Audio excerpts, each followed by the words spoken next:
तुम्ही पाहत आहात गाव ते राज्य मराठी न्यूज चॅनल। शिवसेनेचे तीव्र आंदोलनानंतर पिंपरखेड टोलनाका बंद बंद बंद। मागील 1 महिन्यांपूर्वी शिवसेनेतर्फे टोलनाका व्यवस्थापकास कडकडीत इशारा देण्यात आला होता। टोल नाका व्यवस्थापक यांनी ते हलक्यात घेऊन एक प्रकारे शिवसेना पदाधिकारी यांना डवचण्याचे काम केले असे म्हटले तर वावगे ठरणार नाही।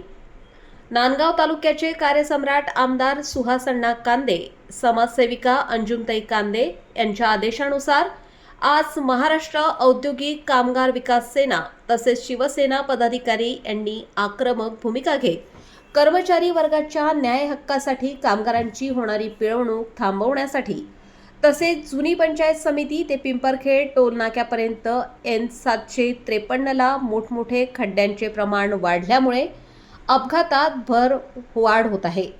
तसेच ठिकठिकाणी पथदीप बंद अवस्थेत पाहावयास मिळत आहेत।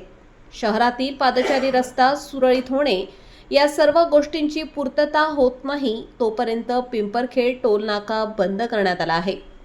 यावेळी युवा सेना जिल्हा प्रमुख फरहान दादा खान, कामगार विकास सेना अध्यक्ष सुनील शिवाजी जाधव, शहर अध्यक्ष सुनील जाधव, रवींद्र देवरे, शिवजयंती उत्सव समिती अध्यक्ष नूतन कासलीवाल, प्रकाश शिंदे, अय्या शेख, भाऊराव बागुल, बापू जाधव, शशिकांत सोनवणे, महेंद्र गायकवाड यांच्यासह असंख्य शिवसैनिक पदाधिकारी यावेळी उपस्थित होते।